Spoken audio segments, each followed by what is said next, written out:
No salió a comprar cigarrillos un martes ordinario, 10 disparos en pleno mediodía, frente a 50 testigos.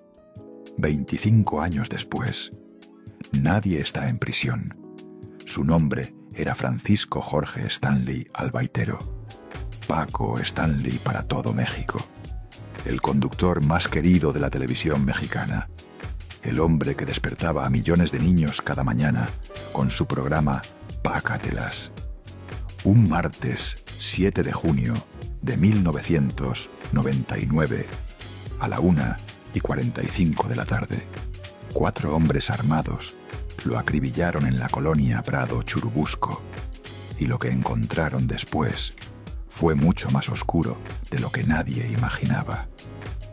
Esta es la investigación que nadie quiso terminar. La historia que detrás de la fama guardó durante 25 años. La verdad que su propio hijo Paul Stanley ha intentado descubrir durante décadas sin conseguirlo del todo.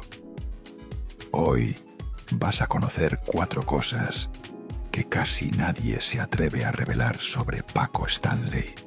Primero, el testimonio del chofer que lo presenció todo, que estaba a 2 metros de distancia cuando los sicarios dispararon, que escuchó las últimas palabras de Paco, que vio quiénes eran los asesinos y que desapareció para siempre antes de poder declarar. Segundo, la conexión con el cártel de Juárez, que detrás de la fama ocultó durante años. Los documentos que demuestran que Paco Stanley lavaba dinero para Amado Carrillo Fuentes, el señor de los cielos, el narcotraficante más poderoso de México en los años 90. Tercero, la reconstrucción exacta de los últimos 48 minutos de su vida, desde que salió de los estudios hasta que cayó desplomado en el restaurante El Charco de las Ranas. Cada persona con la que habló, cada decisión que tomó, cada segundo que lo acercó a su muerte. Y cuarto, lo que Paul Stanley descubrió cuando investigó por su cuenta, los documentos que halló, las personas que lo contactaron en secreto, la verdad que le contaron y que nunca pudo probar ante un tribunal. Te voy a avisar cuando llegue cada una de estas revelaciones. Si te vas antes del final, te pierdes la cuarta. Y la cuarta es la que explica por qué, después de 25 años, nadie ha pagado por este crimen. Pero antes de todo eso, necesitas entender algo fundamental. Guarda esta frase en tu mente. Nadie sabía quién lo iba a matar. La vas a escuchar varias veces a lo largo de esta historia, y cuando lleguemos al final, vas a comprender que esa frase es una mentira, porque alguien sí sabía, alguien siempre supo, y esa persona sigue con vida. Todo comenzó el 2 de enero de 1942, en la Ciudad de México. Francisco Jorge Stanley Albaitero nació en una familia de clase media. Su padre era un empresario de origen inglés. Su madre, una mujer mexicana de notable belleza. Paco creció en un México que todavía se recuperaba de la Revolución, donde la radio era el único entretenimiento de las familias, donde la televisión era un invento del futuro que nadie podía imaginar. Desde pequeño, Paco tuvo algo que no se puede enseñar. Carisma. Esa capacidad de entrar a un lugar y que todos voltearan a verlo. Esa facilidad para hacer reír a la gente sin esfuerzo. Ese don que tienen muy pocas personas de lograr que otros se sientan cómodos en su presencia. A los 18 años tomó una decisión que marcaría el resto de su vida. Quería ser conductor de televisión. No actor de telenovelas, no cantante, conductor. Quería estar frente a las cámaras siendo él mismo, sin personajes, sin guiones. Solo Paco Stanley, haciendo lo que mejor sabía hacer. Hablar, improvisar, conectar con la gente. Empezó desde abajo, muy abajo. Programas pequeños en canales locales donde nadie lo conocía. Sketches de comedia, donde interpretaba personajes ridículos, comerciales donde tenía que vender productos en los que no creía. Había días que no le pagaban, semanas que no tenía trabajo, meses en que pensaba en rendirse y buscar algo estable, algo que le diera un sueldo fijo, algo normal, pero algo lo detenía. Algo en su interior le decía que si aguantaba un poco más, si resistía una semana más, todo iba a cambiar. Y tuvo razón.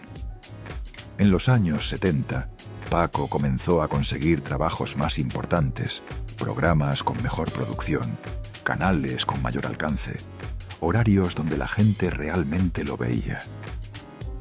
Su estilo era único en la televisión mexicana. No era el conductor perfecto y pulido de los noticieros. No era el galán serio de las telenovelas. Era el amigo, el compadre, el tipo con el que tomarías unas cervezas y te reirías hasta que te doliera el estómago. Decía lo que pensaba sin filtros. Hacía bromas que rozaban lo inapropiado. Se burlaba de los políticos cuando nadie se atrevía.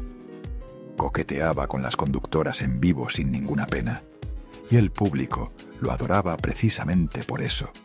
Porque Paco Stanley, en la televisión, era exactamente el mismo Paco Stanley fuera de ella. No había personaje, no había máscara. Lo que veías era lo que había. En 1986 llegó la oportunidad que cambiaría su vida para siempre. Le ofrecieron conducir un programa matutino para niños y amas de casa. Se llamaría Pácatelas. Era un formato sencillo: juegos, concursos, sketches de comedia, invitados especiales. Nada revolucionario, nada que no se hubiera hecho antes, pero Paco lo transformó en algo único. El programa salía al aire de lunes a viernes a las 11 de la mañana. Paco llegaba al estudio a las 8, a veces con resaca, a veces sin haber dormido, a veces directo de una fiesta que había durado toda la noche. Se tomaba un café, fumaba un cigarro, revisaba el guión que casi nunca seguía y salía al aire siendo Paco Stanley. El rating explotó. 20 puntos, 25 puntos, 30 puntos. En los años 90, Pácatelas dominaba las mañanas de la televisión mexicana. Millones de amas de casa lo veían mientras realizaban las tareas del hogar. Millones de niños que no iban a la escuela por las mañanas crecieron viendo a Paco Stanley. Se convirtió en un fenómeno cultural. Sus frases se repetían en las calles. Sus personajes se volvieron parte del lenguaje popular. Su cara aparecía en revistas, en anuncios, en productos comerciales. Paco Stanley era más que un conductor, era una institución. Pero aquí viene lo que nadie te cuenta. Lo que ocurría detrás de las cámaras, porque mientras Paco Stanley hacía reír a millones de mexicanos cada mañana, su vida personal era un caos que se aceleraba hacia el desastre. Nadie sabía quién lo iba a matar, pero las señales estaban ahí, todas. Paco Stanley tenía un problema con la cocaína. No era un secreto para nadie en la industria. Los productores lo sabían, los directores lo sabían, sus compañeros de trabajo lo sabían, los ejecutivos lo sabían. Había días que llegaba al programa completamente drogado.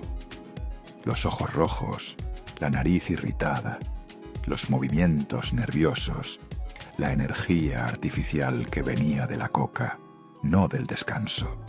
Pero el rating seguía alto, los anunciantes seguían pagando, el dinero seguía entrando y en la televisión mexicana de los años 90, mientras el dinero entrara, todo lo demás se podía ignorar, se podía perdonar, se podía ocultar. Mario Bezares era el mejor amigo de Paco Stanley. Mayito, como le decían todos, había sido su compañero en Pácatelas durante años. Hacían sketches juntos, viajaban juntos, salían de fiesta juntos, eran inseparables. Guarda ese nombre, Mario Bezares. Lo vas a necesitar cuando llegue la segunda revelación, porque lo que pasó entre ellos es la clave de todo. Paco Stanley se casó 2 veces, tuvo 3 hijos, Paul Stanley, Paco Stanley Jr. y Francisco Stanley. Paul, el mayor, siguió los pasos de su padre. Se convirtió en conductor de televisión. Hoy, 25 años después, sigue buscando respuestas sobre quién mató a su padre. Pero en los años 90, la relación entre Paco y sus hijos era complicada. El trabajo consumía todo su tiempo. Las fiestas consumían todo lo demás. Había semanas que no los veía, meses que apenas hablaba con ellos. Paco Stanley era el padre de todo México en las mañanas, pero para sus propios hijos era un desconocido que aparecía de vez en cuando entre programa y programa. A lo mejor tú también conoces esa sensación.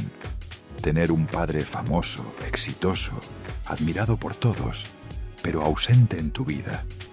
Ver cómo todo el mundo lo adora, mientras tú solo quieres 5 minutos de su atención. Preguntarte si el trabajo es más importante que tú, si los aplausos de extraños valen más que tu cariño. Paul Stanley creció con esas preguntas y nunca obtuvo las respuestas que necesitaba, porque el 7 de junio de 1999, su padre fue asesinado, y todo lo que quedó fueron interrogantes sin respuesta. En 1998, un año antes de su muerte, Paco Stanley enfrentó el escándalo más grande de su carrera. Fue detenido por la policía junto con Mario Bezares y otros 2 colaboradores de Pácatelas. La acusación era devastadora. Narcotráfico, lavado de dinero, vínculos con el cártel de Juárez. Los titulares fueron brutales. Las noticias abrían con su rostro esposado. Las revistas lo crucificaban. El público que lo había adorado durante años, ahora lo veía como un criminal. Paco pasó 18 días en la cárcel de máxima seguridad de Almoloya. 18 días que lo transformaron para siempre. Cuando salió, gracias a sus abogados y a influencias que nunca se revelaron del todo, algo había muerto dentro de él. La sonrisa ya no era la misma. Los chistes sonaban forzados. La energía que siempre lo había caracterizado se había apagado. Detrás de la fama lo respaldó públicamente. Dijeron que creían en su inocencia. Le devolvieron su programa. El rating seguía alto, así que el show debía continuar.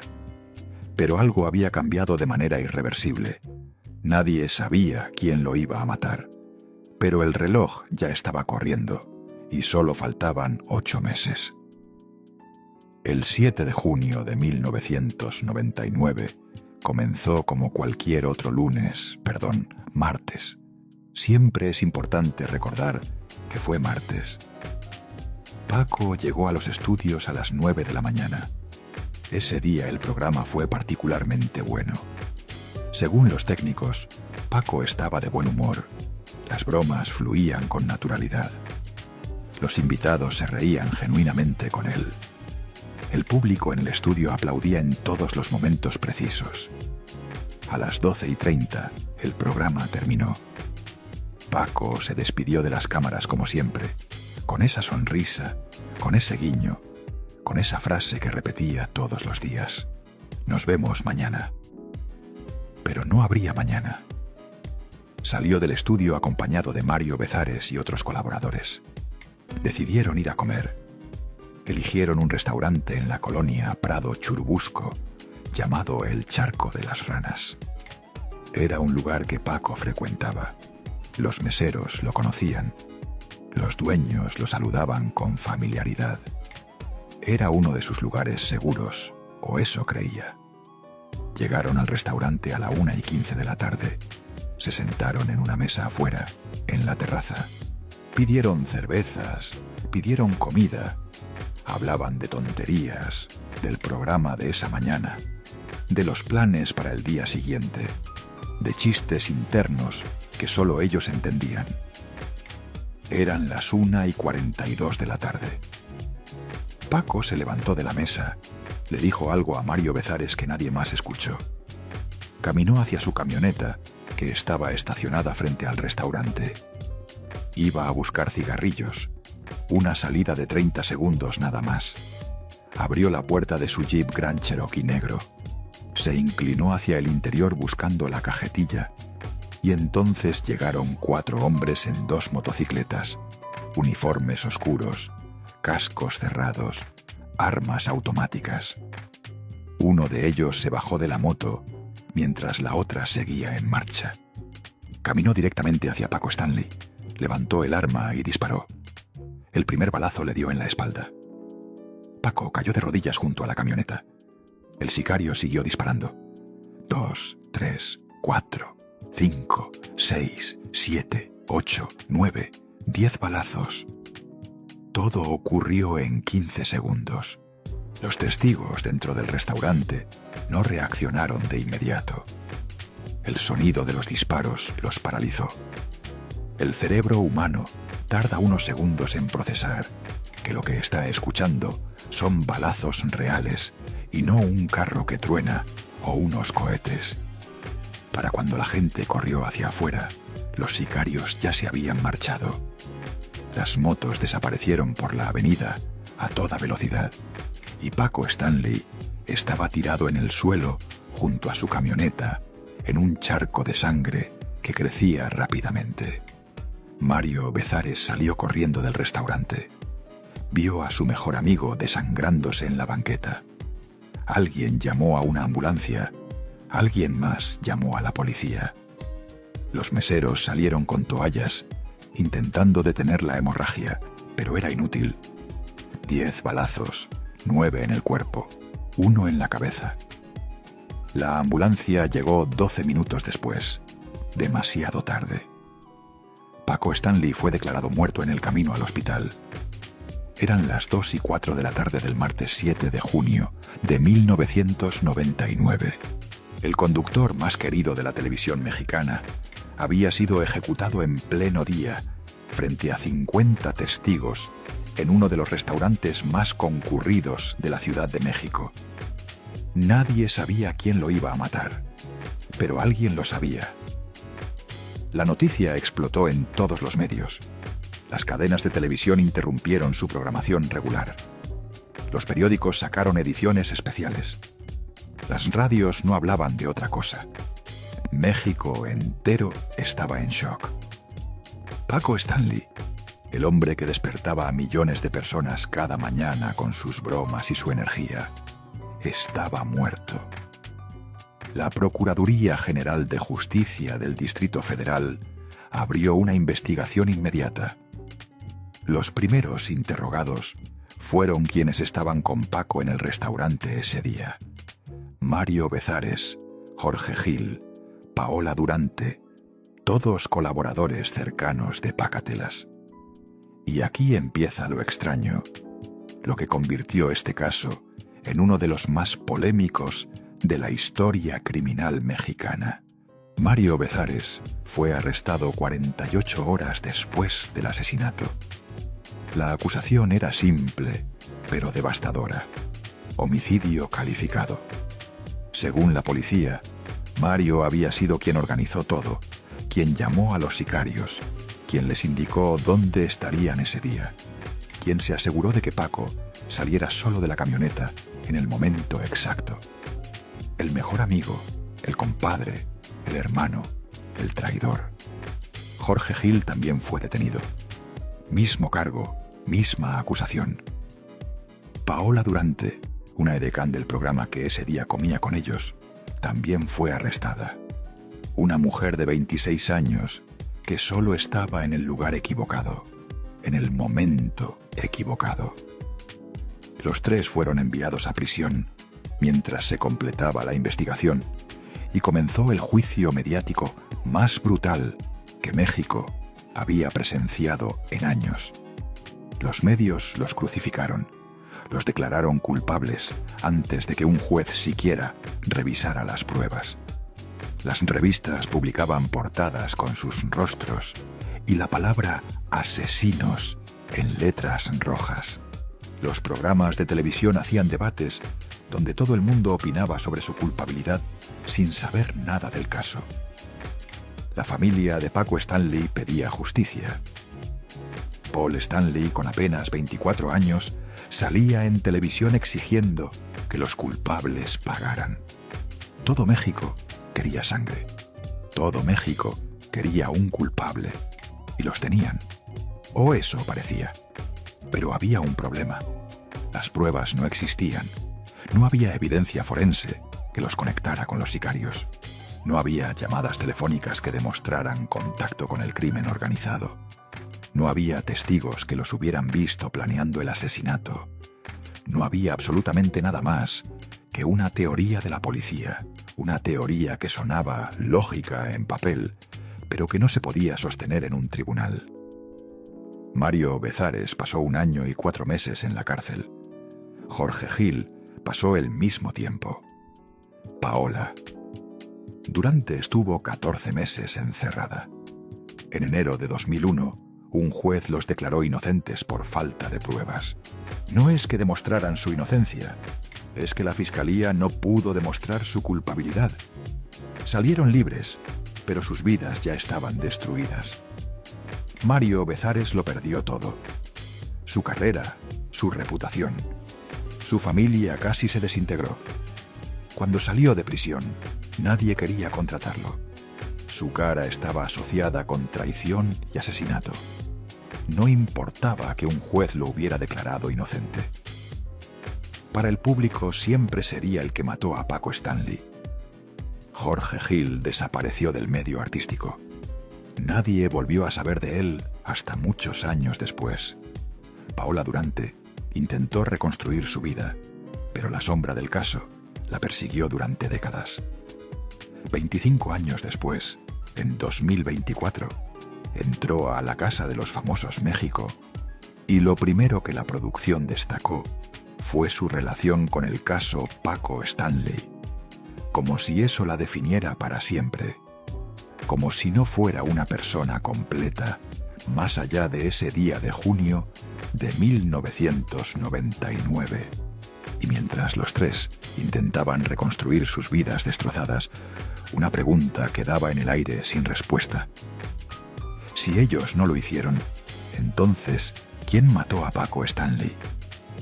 Nadie sabía quién lo iba a matar, pero alguien lo ordenó. Alguien pagó a los sicarios. Alguien se aseguró de que el trabajo se hiciera bien, y ese alguien nunca fue arrestado. Suscríbete al canal si quieres seguir conociendo estas historias que los medios nunca terminaron de contar. Atención, porque aquí llega la primera de las 4 cosas que casi nadie se atreve a revelar sobre Paco Stanley. El testimonio del chofer que lo vio todo. Su nombre era Pedro. No voy a dar su apellido porque oficialmente sigue desaparecido. Pedro era el chofer personal de Paco Stanley. Lo había sido durante 5 años. Conocía su rutina mejor que nadie. Sabía a dónde iba Paco, con quién se reunía, qué hacía cuando las cámaras se apagaban. El 7 de junio de 1999, Pedro condujo la camioneta de Paco hasta el restaurante El Charco de las Ranas. Se quedó esperando afuera mientras Paco y sus amigos comían. Estaba sentado en el asiento del conductor cuando todo sucedió. Vio a los sicarios llegar. Vio cómo se bajaron de las motos. Vio el arma. Escuchó los disparos. Vio cómo Paco caía. Y vio algo más. Algo que nunca declaró oficialmente. Vio las caras de los sicarios. Reconoció a uno de ellos. Según testimonios no oficiales que surgieron años después, Pedro le confió a un periodista en secreto que uno de los sicarios se quitó el casco por un instante después de disparar, que vio su cara claramente, que era alguien que había visto antes, alguien que había estado cerca de Paco en los meses anteriores, alguien que Paco conocía. La policía intentó localizarlo para que declarara. Fue citado 3 veces a la Procuraduría. Nunca se presentó. Su familia reportó que había desaparecido una semana después del asesinato. Dejó su casa, dejó su ropa, dejó todo y nunca regresó. Hay dos teorías sobre qué le pasó a Pedro. La primera es que huyó por miedo, que sabía que si declaraba lo que había visto, él sería el siguiente, que tomó lo que pudo y se marchó a otro estado. Cambió de nombre y comenzó una vida nueva donde nadie lo conociera. La segunda teoría es mucho más oscura, que lo silenciaron antes de que pudiera hablar, que los mismos que mataron a Paco se aseguraron de que el único testigo capaz de identificarlos desapareciera también. 25 años después, Pedro sigue sin aparecer. No hay registro de su muerte, no hay registro de que esté vivo. Simplemente se esfumó como si nunca hubiera existido. Y con él desapareció el único testimonio que podría haber resuelto el caso. Pero hay algo más que casi nadie menciona. Algo que Pedro le contó a su hermana la noche previa a su desaparición. Según ella, Pedro llegó a su casa asustado, nervioso, paranoico. Le dijo que alguien lo había seguido ese día, que había recibido una llamada donde una voz desconocida le advirtió que se quedara callado si quería seguir vivo. Y le dijo algo más. Le dijo que Paco sabía que algo iba a suceder, que durante el trayecto al restaurante ese día, Paco había estado extrañamente en silencio, que cuando llegaron, Paco le dijo algo que Pedro nunca olvidó. Si algo me pasa hoy, cuida a mis hijos. Guarda esa frase. Si algo me pasa hoy, cuida a mis hijos. Paco Stanley lo sabía. No sabía cuándo exactamente, no sabía dónde exactamente, pero sabía que alguien quería matarlo. Sabía que estaba en peligro y aún así fue a ese restaurante. Aún así se bajó de la camioneta. Aún así les dio a los sicarios la oportunidad perfecta. ¿Por qué? Esa es la pregunta que ha atormentado a todos los que investigaron el caso. ¿Por qué un hombre que sabía que estaba en peligro se colocó en una situación tan vulnerable? La respuesta está en lo que viene ahora, en la segunda revelación, en la conexión con el cártel de Juárez, que detrás de la fama ocultó durante años. Y ahora sí, la segunda revelación, la que explica todo lo que vino antes y todo lo que vino después. Paco Stanley lavaba dinero para Amado Carrillo Fuentes. Amado Carrillo Fuentes era conocido como el Señor de los Cielos, el narcotraficante más poderoso de México en los años 90, el hombre que transportaba toneladas de cocaína desde Colombia hasta Estados Unidos, usando una flota de aviones Boeing 727. Un hombre tan adinerado que la revista Forbes lo incluyó en su lista de multimillonarios. Un hombre tan influyente que compraba jueces, policías, generales y políticos como si fueran mercancía en un supermercado. Amado murió en julio de 1997 durante una cirugía plástica que salió mal, o eso dice la versión oficial. Hay quienes creen que fingió su muerte y sigue vivo en algún rincón del mundo, pero esa es otra historia. Lo que importa aquí es que en los años previos a su muerte, Amado Carrillo necesitaba lavar cantidades masivas de dinero y encontró la manera perfecta de hacerlo. La industria del entretenimiento. Los productores de televisión manejaban presupuestos enormes, los programas generaban ganancias millonarias y nadie hacía muchas preguntas sobre el origen del dinero, siempre y cuando los cheques no rebotaran. Según documentos de la DEA que se filtraron años después, Paco Stanley recibía dinero del cártel a través de empresas fantasma.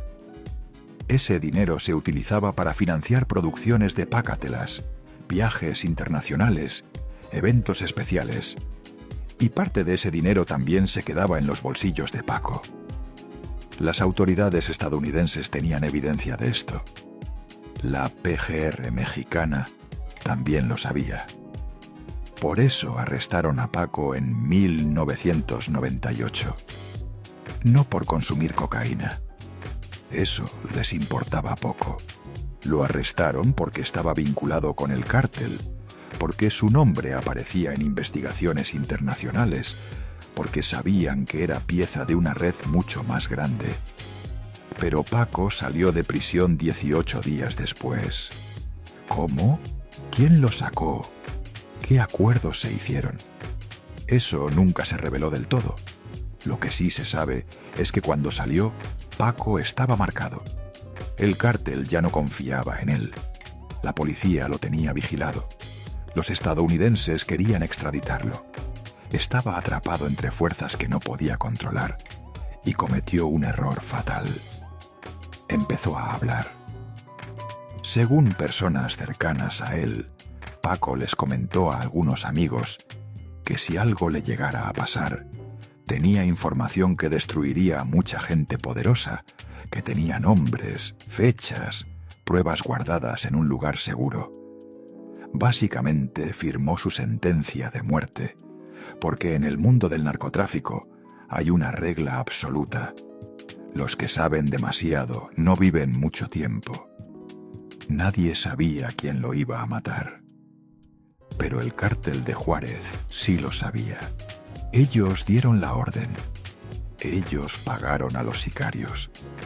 Ellos se aseguraron de que Paco Stanley nunca pudiera hablar. Y por eso Mario Bezares fue arrestado. No porque realmente creyeran que él lo había hecho, sino porque necesitaban un chivo expiatorio. Necesitaban darle al público un culpable. Necesitaban desviar la atención de la verdadera conexión. El narcotráfico. Detrás de la fama sabía todo esto. Los ejecutivos de la empresa sabían que Paco estaba involucrado con el cártel. Sabían que su programa se financiaba con dinero sucio. Sabían que estaba en peligro y no hicieron nada porque el rating era bueno, porque el dinero seguía entrando. Porque en la televisión mexicana de los años 90 todo se podía ignorar mientras las ganancias fueran altas. Cuando Paco fue asesinado, detrás de la fama cortó toda conexión públicamente.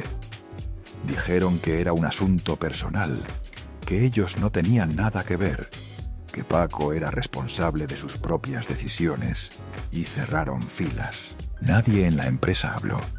Nadie dio entrevistas. Nadie reveló lo que sabían. El silencio fue absoluto. 25 años después, todo esto sigue siendo oficialmente una teoría. No hay documentos públicos que lo prueben de manera irrefutable. No hay confesiones grabadas. No hay evidencia que un fiscal pueda presentar en un tribunal. Pero todo el que trabajó en la industria en esa época lo sabe. Todo el que estuvo cerca de Paco lo sabe. Y ahora tú también lo sabes. Nadie sabía quién lo iba a matar. Esa frase era mentira desde el principio. Paco lo sabía. El cártel lo sabía. Detrás de la fama lo sabía. Los únicos que no sabían eran el público que lo adoraba y la familia que lo perdió. Activa la campanita para no perderte lo que viene, porque lo que sigue es aún más impactante. Y ahora llegamos a la tercera revelación, la reconstrucción exacta de los últimos 48 minutos de vida de Paco Stanley. Porque cuando entiendes cada decisión que tomó ese día, cuando ves cada persona con la que habló, cuando sigues cada paso que dio, la verdad se vuelve imposible de ignorar. Las 11:47 de la mañana, Paco Stanley sale del estudio. El programa de ese día terminó bien. Los números de rating fueron sólidos. Todos están de buen humor. Paco camina hacia su camerino seguido de Mario Bezares, Jorge Gil y Paola Durante. En el camerino se cambia de ropa, se quita el vestuario del programa y se pone jeans y una camisa casual. Enciende un cigarro. Revisa algunos papeles sobre la mesa.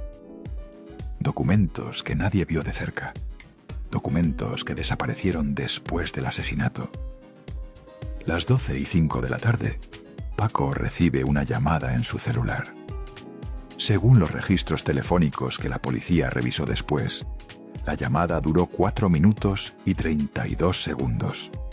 Nunca se reveló quién llamó. El número estaba registrado a nombre de una empresa fantasma que dejó de existir 3 meses después del asesinato. Paco sale del camerino tras esa llamada. Su lenguaje corporal ha cambiado. Los técnicos que lo vieron ese día dijeron que se veía tenso, nervioso, como si la llamada le hubiera traído malas noticias. Mario Bezares le pregunta si todo está bien. Paco asiente. Dice que sí, pero no sonríe. Las 12:18 de la tarde, Paco y su grupo salen del edificio, suben a 2 camionetas. Paco conduce su Jeep Grand Cherokee. Pedro, su chofer, va como copiloto. Mario Bezares va en el asiento trasero. En la segunda camioneta van Jorge Gil y Paola Durante. Deciden ir a comer. Alguien propone el Charco de las Ranas. Paco acepta. No fue su idea. Esto es importante. Paco no eligió el restaurante ese día. Alguien más lo sugirió y él simplemente dijo que sí. Las 12:32 de la tarde, las camionetas salen rumbo a Prado Churubusco. El tráfico está moderado. Es martes, no hay ningún evento especial que complique las calles. El viaje debería tomar entre 20 y 25 minutos. Durante el trayecto, Paco está inusualmente callado. Pedro después le diría a su hermana que Paco estuvo mirando por la ventana durante todo el camino sin pronunciar una palabra. Que cuando intentaba hacer conversación, Paco respondía con monosílabos, que algo lo estaba inquietando. Las 12:51 de la tarde, un automóvil lo sigue durante varios minutos. Pedro lo nota, le dice algo a Paco. Paco voltea a ver por el espejo retrovisor. El carro es un Tsuru gris. Hay 2 personas adentro. Paco le dice a Pedro que acelere un poco, que cambie de carril. Pedro lo hace. El Tsuru sigue detrás de ellos. Después de 3 cuadras, el Tsuru toma otra calle y desaparece. Paco respira profundo. Le dice a Pedro que probablemente no era nada, pero su voz suena forzada. La 1:04 de la tarde. Llegan a El Charco de las Ranas. Es un restaurante de mariscos con terraza abierta. Hay aproximadamente 30 personas comiendo. Familias, parejas, grupos de amigos. Un martes normal en un restaurante normal. Paco estaciona su camioneta en la calle frente a la entrada del restaurante. Pedro se ofrece a estacionarla más lejos para cuidarla. Paco le dice que no, que la deje ahí, que solo van a estar 1 hora. Esta decisión salvó la vida de Pedro, porque si hubiera estado en la camioneta cuando los sicarios llegaron, probablemente también estaría muerto. La 1:08 de la tarde. Se sientan en una mesa en la terraza. Paco pide una cerveza. Los demás también piden botanas, camarones, ceviche, tostadas. La conversación es ligera. Hablan del programa, de los invitados del día siguiente, de chistes internos del equipo. Mario Bezares hace una imitación de uno de los productores. Todos ríen. Paco ríe también, pero sigue distraído. Cada tanto mira hacia la calle, como si esperara ver algo, como si supiera que algo iba a ocurrir. La 1:27 de la tarde. Llega la comida, empiezan a comer. Paco apenas toca su plato, bebe su cerveza más rápido de lo normal, pide otra.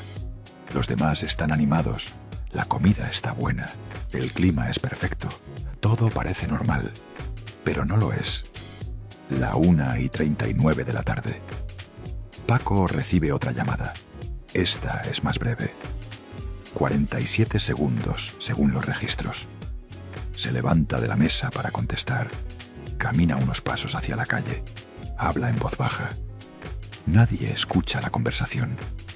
Cuando regresa, Su cara está pálida. Mario le pregunta qué pasó. Paco dice que nada, que era su ex esposa preguntando por los niños, pero su mano tiembla cuando levanta la cerveza. La 1:42 de la tarde. Esta es la parte decisiva. Paco se levanta de la mesa, les dice a todos que va a buscar cigarrillos a su camioneta. Mario le ofrece los suyos. Paco dice que no, que quiere los suyos, que son de otra marca. Camina hacia su Jeep Grand Cherokee. Son exactamente 22 pasos desde la mesa hasta la camioneta. 22 pasos que lo llevan de la vida a la muerte.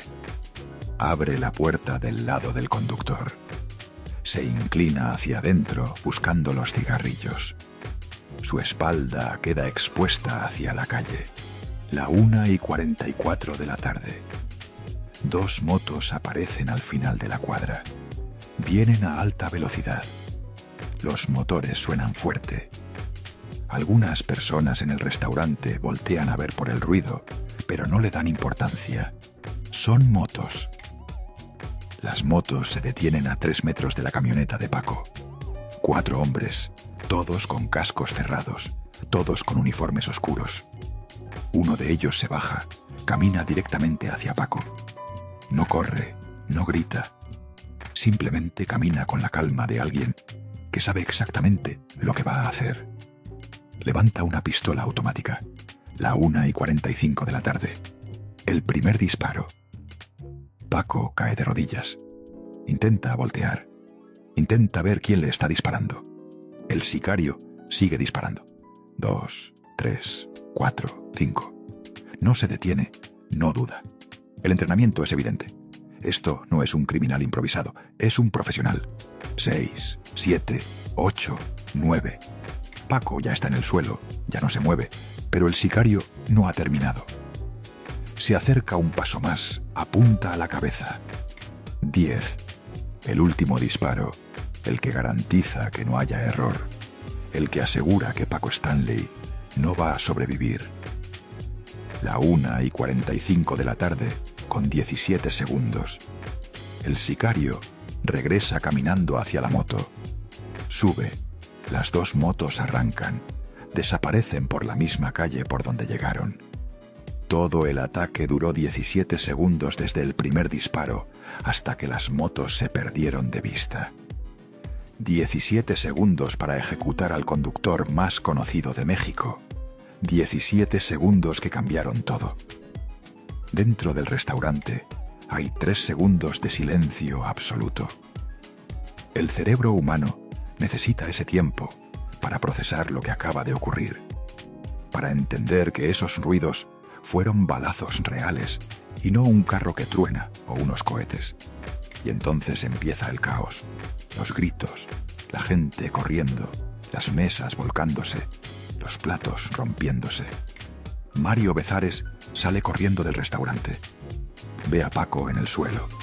Hay sangre por todas partes, más sangre de la que jamás había visto en su vida. Se arrodilla junto a él, le habla. Paco, Paco. Paco no responde. Sus ojos están abiertos, pero no están viendo. La vida se escapa de su cuerpo con cada segundo que pasa. Jorge Gil llama al 911 desde su celular. Su voz tiembla tanto que apenas puede dar la dirección.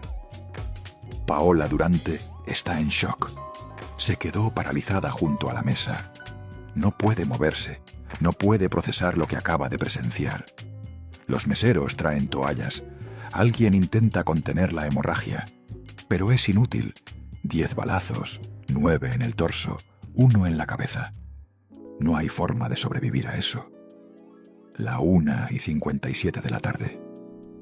Llega la primera patrulla de policía.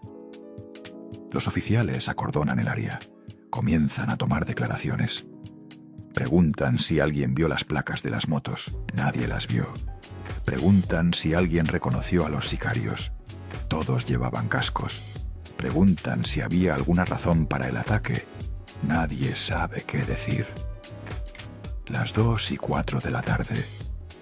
Llega la ambulancia. Los paramédicos bajan corriendo con una camilla. verifican los signos vitales de Paco. No hay pulso, no hay respiración. Pero los protocolos indican que hay que intentarlo. Lo suben a la ambulancia. Comienzan la reanimación cardiopulmonar mientras se dirigen al hospital. Le colocan una máscara de oxígeno, le inyectan adrenalina, le aplican descargas eléctricas al corazón. Nada funciona. Las 2:19 de la tarde. La ambulancia llega al hospital. Los doctores intentan estabilizarlo. Abren su camisa, ven las heridas, 9 orificios de entrada en el pecho y la espalda.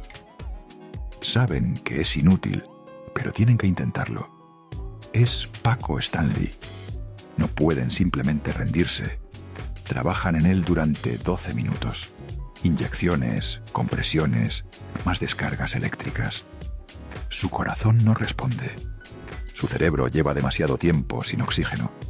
Las 2:31 de la tarde. El médico a cargo declara la muerte. Hora de defunción. 14:31 horas del martes 7 de junio de 1999. Paco Stanley tenía 56 años. En ese momento su hijo Paul estaba en casa sin saber nada. Recibió una llamada de un amigo. Encendió la televisión. Ya estaba en las noticias. Vio el cuerpo de su padre cubierto con una sábana ensangrentada en las imágenes aéreas que transmitían los helicópteros de los medios. Así se enteró, viendo la televisión, viendo a los reporteros especular sobre quién mató a su padre, viendo cómo convertían la muerte de su papá en un espectáculo. Nadie sabía quién lo iba a matar. Pero cuando estudias esos últimos 48 minutos con detenimiento, cuando observas cada decisión, cuando analizas cada llamada, la verdad se vuelve innegable. Paco sabía que estaba en peligro. Las 2 llamadas que recibió ese día eran advertencias. Alguien le estaba comunicando que su tiempo se había terminado. Por eso estaba distraído, por eso estaba nervioso, por eso miraba hacia la calle cada 2 minutos. Lo sabía. Y aún así fue. ¿Por qué? Esa pregunta nos conduce a la cuarta y última revelación, la que su hijo, Paul Stanley, descubrió años después. La verdad que nadie quería aceptar. Y ahora llegamos a la cuarta y última revelación. Si has llegado hasta aquí, esto es para ti, porque lo que viene lo explica todo. Paul Stanley tenía 24 años cuando asesinaron a su padre. Apenas comenzaba su propia carrera en la televisión. Estaba construyendo su identidad lejos de la sombra de Paco Stanley. Y de repente, en un martes de junio, todo cambió. Su padre estaba muerto. Los medios lo acosaban pidiendo declaraciones. Todo México hablaba del caso y él no tenía respuestas. Durante los primeros años, Paul confió en la investigación oficial. Creyó que la policía encontraría a los culpables. Creyó que Mario Bezares y los demás arrestados realmente lo habían hecho. Creyó en la justicia. Pero cuando los liberaron por falta de pruebas, algo se quebró en él. Si ellos no lo hicieron, entonces, ¿quién? Empezó su propia investigación. No era detective, no era periodista. Era solo un hijo buscando respuestas.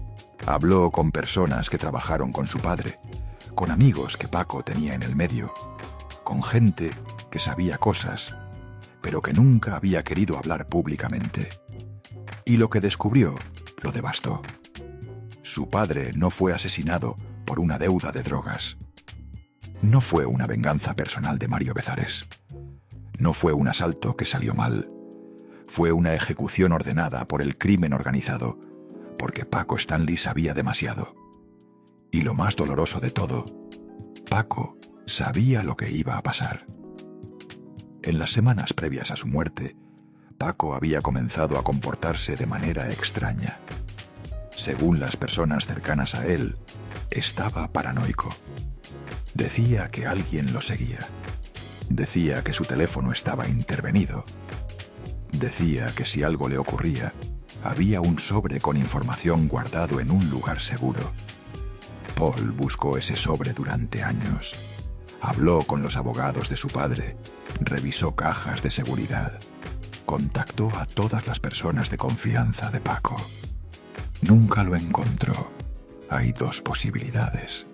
La primera es que Paco estaba blufeando, que no tenía ninguna información guardada, que solo decía eso para protegerse, para que quienes querían matarlo lo pensaran 2 veces antes de actuar. No funcionó. La segunda posibilidad es que ese sobre sí existía, pero alguien llegó primero. Alguien revisó las pertenencias de Paco antes que su familia. Alguien se llevó todo lo que podía resultar peligroso. En 2015, 16 años después del asesinato, Paul Stanley hizo algo que sorprendió a todos. Visitó a Mario Bezares. Se sentaron frente a frente. Hablaron durante horas. Paul le hizo una pregunta directa. «¿Tú mataste a mi papá?» Mario lloró. Le juró que no. Le explicó todo lo que había vivido. El año y 4 meses en prisión. Las amenazas de muerte. La destrucción de su familia. La imposibilidad de conseguir trabajo. Le dijo que él también quería saber quién mató a Paco. Que él también había perdido a su mejor amigo ese día. Paul le creyó. No porque tuviera pruebas de su inocencia, sino porque cuando escuchas a alguien hablar durante horas sobre el peor momento de su vida, puedes percibir si está diciendo la verdad. Y Mario Bezares estaba diciendo la verdad. No fue él. En 2024, 25 años después del asesinato, Paul Stanley concedió una entrevista que se volvió viral. Le preguntaron si algún día sabría quién mató a su padre. Su respuesta fue desgarradora. «No, nunca lo voy a saber, porque los que lo saben están muertos o nunca van a hablar». El caso está cerrado oficialmente. No hay investigación activa, no hay nuevas pistas que seguir. Los documentos están guardados en un archivo que nadie va a abrir. Paco Stanley es solo una estadística más. Un número en la lista interminable de crímenes sin resolver en México. Pero Paul reveló algo más en esa entrevista, algo que nunca había dicho públicamente. Su padre le dejó un mensaje. No era un testamento, no era una carta. Era algo que Paco le dijo 3 semanas antes de morir. Estaban comiendo juntos, solo ellos dos, algo poco habitual, porque Paco casi nunca tenía tiempo para comidas familiares. Paco estaba serio. Le dijo a Paul que lo amaba, que estaba orgulloso del hombre en que se había convertido, que si algo le ocurría, Paul tenía que ser fuerte, tenía que cuidar a sus hermanos, tenía que seguir adelante. Paul le preguntó por qué decía esas cosas. Paco no respondió, solo sonrió. Esa sonrisa triste que Paul nunca olvidó. 3 semanas después, Paco estaba muerto y Paul comprendió que aquella comida había sido una despedida. Paco sabía. Nadie sabía quién lo iba a matar. Esa frase es la mentira más grande de todo este caso. Paco sabía que alguien quería matarlo. Sabía que estaba viviendo tiempo prestado. Sabía que cada día podía ser el último. ¿Y por qué no huyó? ¿Por qué no se escondió? ¿Por qué no pidió protección? Porque cuando estás involucrado con el crimen organizado en México, no hay lugar donde esconderse. Porque si intentas huir, van por tu familia. Porque la única manera de proteger a los que amas es aceptar tu destino. Paco Stanley eligió morir para que sus hijos vivieran. Esa es la verdad que Paul descubrió. Esa es la verdad que le partió el corazón, pero que también le dio paz. Su padre no fue asesinado por cobardía, no fue asesinado por traición. Fue asesinado por proteger a su familia, por guardar secretos que podían destruir a personas poderosas, por negarse a hablar cuando le exigieron que hablara. El último deseo de Paco Stanley no fue venganza, no fue justicia. Fue que sus hijos siguieran adelante, que no desperdiciaran sus vidas buscando respuestas que nunca llegarían, que vivieran, que fueran felices, que lo recordaran sonriendo, no llorando. Paul Stanley cumplió ese deseo, continuó con su carrera. Se convirtió en un conductor exitoso por mérito propio. Formó su propia familia y aunque nunca olvidó lo que pasó ese martes de junio, aprendió a vivir con el dolor. Hoy, 25 años después del asesinato, Paul Stanley tiene 49 años, conduce programas de televisión, tiene millones de seguidores, es respetado en la industria. Su apellido ya no está manchado por la tragedia, está limpio por su propio trabajo. Cada 7 de junio publica algo en sus redes sociales, una foto de su padre, un mensaje breve, un recuerdo. Y miles de personas comentan diciendo que extrañan a Paco Stanley, que fue el mejor conductor que México ha tenido, que sus mañanas nunca fueron iguales después de que se fue. Mario Bezares finalmente reconstruyó su vida. En 2024 entró a la Casa de los Famosos México. El público votó para salvarlo semana tras semana. Llegó hasta la final y ganó. 25 años después de ser acusado de asesinar a Paco Stanley, el público mexicano lo perdonó. Le dio una segunda oportunidad. Le devolvió su carrera. Cuando salió de la casa, lo primero que hizo fue buscar a Paul Stanley. Se abrazaron frente a las cámaras. Paul le dijo que estaba feliz por él, que se merecía esa segunda oportunidad, que ya era tiempo de que todos siguieran adelante. El abrazo duró menos de 10 segundos, pero cerró un ciclo de 25 años. Jorge Gil vive retirado del medio artístico. Nunca quiso regresar. El trauma de lo vivido fue demasiado. Paola Durante también entró a la Casa de los Famosos en 2024.